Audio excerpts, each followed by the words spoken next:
we're Madi and Arthur from the Crafty Pickle Co. We are Registered Associate Nutritionists and founders of a fermented food business here in Aberdeen, Scotland.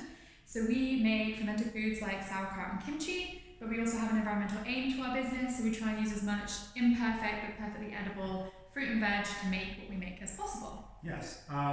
So today we're going to walk you through a little bit of TLC for your sauerkraut. If you saw our last video, you saw that I was making this delicious jar of chipotle kraut, but I didn't go over really how to take care of the sauerkraut when you're finished. So the hardest part about making sauerkraut is the waiting, wouldn't you say? Absolutely. Yeah. So once you actually go through massaging it and putting it in your vessel, then you just have to wait anywhere from 1 week to 5 weeks, depending on your taste preferences and the temperature in your home. So we just want to talk to you about how to take care of it during this period. So one of the first things that I like doing is putting it in something to catch any excess liquid that might end up leaking. So during fermentation, there's a lot of CO2 production, and CO2 gases will push up the veg and could cause your vessel to leak. Especially if it's quite full, like it is in this jar. So we always recommend when you're filling your jar to leave a bit of space, something like an inch. I think we've got roughly an inch there, don't we? Roughly an inch. I don't know if you can see it there, but it's always best to leave it, less than. Yeah, because then you've got less chance of it leaking everywhere. But if you've got something like this, then it's not going to make a complete mess of your countertop. Yeah. Also, when you're leaving your jar of sauerkraut on the counter, you want to make sure that you burp it. But burping it just means opening the lid, letting off some air, so some of that CO2 that's built up, and just allowing that air to escape so you don't get a leakage on your hand. Yeah. If you're fermenting in something like this kilner jar, it will release a little bit of the gas for you, but you're probably still going to want to burp it every now and then anyway. Right. If you were using something like this, and we ferment in just any kind of random jars at home, then you are going to need to burp it. So once you have filled it up, you're going to want to put the lid on, not really tight. It doesn't really matter that much, but just so it's secure, and then when you burp it, just open it and close it again. Yeah.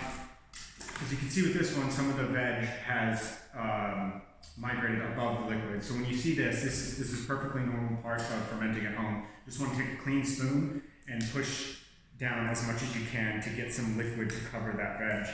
This is the top cabbage leaf that I have on top, so it's okay if it gets a little bit of air exposure. You might even get some yeast growth on it. Yeast growth tends to be white, a bit filmy, but it's perfectly harmless. What's best to do if you do get some yeast growth, just to scrape it off and discard it, and discard any sort of maybe the top layer, so if some of the yeast has touched the sauerkraut. Again, it's safe, it might alter the taste and texture of your product. Yeah, it's why we recommend putting a cabbage leaf on top, because if anything does grow, it's going to grow on that outer cabbage leaf, which you're going to remove anyway, and then that means that you have as much of the sauerkraut to eat as possible, because you don't want to be chucking away loads of your kraut. But also, just on the topic of stuff that can grow on your kraut, it's not just yeast that can grow. If you get something white, like Arthur said, that's safe. But if you get something that's like yellow or black or anything that's coloured really, that's when it can potentially be harmful. So if you do see something like that growing, if you're just a bit unsure about it, we would always recommend being on the safe side, because you just don't really know, especially if it's had a lot of exposure. And either way, it's probably going to reduce the quality of the sauerkraut anyway. And that's why, again, we tell you to keep it on your countertop so you can check it on a daily basis. While I have this jar open, I'm actually going to take, because it has been about a week since I made it, actually a bit longer. Wow, you did a handy little date label. Oh, I did, didn't I? So that's 30th April. So that's another thing when you guys are fermenting at home, so you know how long your ferment is going. Just slap a piece of tape on there and write down the date that you actually made it, so you can keep track. Yeah, we never used to do that, and then just be like, I have no idea how old this is. Yeah, how long was that ferment? Yeah, we don't really know. So all I'm going to do is peel back this top cabbage leaf here, because I do want to taste it. It smells like pizza. Does it? Yeah, it smells really good. Pizza kraut. All right. Crunchy? Crunchy. A bit sour. Not as sour as I like it to be. So this sauerkraut is not done, in my opinion. Yeah. So for us, we like something that's really quite sour, that's been going for, this is what, 2 weeks? So that's probably still a bit young for us. But everyone has different taste preferences. So we always recommend people to taste after 7 days, something like that. Give it a taste, see what you think. If you like it like that, then that's fine, your ferment is done. But if you're like us and you like things a little bit more sour, a little bit more funky, then just keep it going. Yeah, absolutely. We'll probably do this for another good couple of weeks. And the temperature in our house is relatively low, so it's fermenting at a much slower rate. Generally, 2 weeks, if we kept it in our temperature-controlled room, it'd be a bit more sour, I think. Yeah. But if we keep it at home, we're kind of cheap, and we don't like putting the heat on. Even in Aberdeen, when it's May and we need heat. So we've only really been talking about fermenting in kind of jars and kiln jars, and that's because these are things that lots of people tend to have in their kitchen. You don't need anything really specialized or fancy. Any kind of old jar that you have lying around will be fine for fermenting, especially if you're new to it. But you can get a little bit more technical with things, which is why we've got our crock here and this airlock system. So this airlock system's fairly simple to use. They use it in beer and wine industry, but you can also use it in, obviously, vegetable fermentation. It just comes in 3 pieces here. You got the cap here, the base, the cap here, base, and then the little lid that goes in here. So basically the way airlocks work, you fill up to this line with water and it prevents oxygen from entering, but allows gases from fermentation to escape. So basically you sit on your jar like this, you put this in here, you fill it up with water, you slap this lid on it, and then as gases in fermentation are produced, that CO2 gas will be let off through the water, but the water acts as a barrier, not allowing oxygen to enter. So it's a really effective means of letting off CO2 and preventing oxygen exposure, so you won't get mold growth, you won't get yeast growth, because this protects your ferment, essentially. Yeah, and you also don't have to burp it, so you can literally just leave your ferment, you can forget about it for a month if you want. Yeah. But again, you would need something a little bit more technical than this, because obviously there's no hole here, so you would need a jar with a lid that has a hole for bung to go in. So we definitely puncture jars like this, put a little rubber bung in there, and then just put that on top, and that could work just like that. Yeah, it's cheaper to make it yourself, but they're really not that expensive. You could buy them online, but yeah. And then you want to talk about that? Yes, so this is Herman. He's our little 10-litre crock. We use him from time to time, don't we? Yeah. So crocks are kind of the old school way of making sauerkraut, and we love making sauerkraut and kimchi in these. It does give, we think, a little bit of a different flavour. Definitely. And they're also really simple. So basically all you do is you fill your sauerkraut, again leaving a bit of space at the top, and then you have these weights.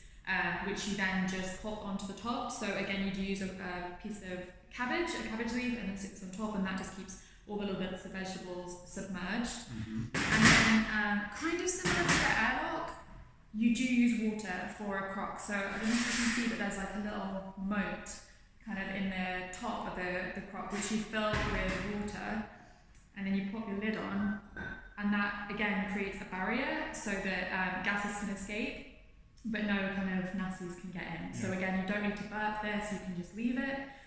Sometimes it's better not to open and check on it, but we are quite meticulous. We want to check on our product and how's it going, because again, some of that cabbage can float up to the top, even though you have it pushed down quite a lot in here. The gases produced are quite strong, and will push the cabbage up. So it's always good to check it, push it down a little bit to make sure that it all stays submerged. Yeah. So what about once your sauerkraut is done? So again, depending on your taste preferences, it will determine whether your sauerkraut is done or not. So if you keep it between temperatures of 18 to 22 degrees Celsius in your house, you might find that to get a nice sauerkraut, you're going to have to wait around 3 to 4 weeks.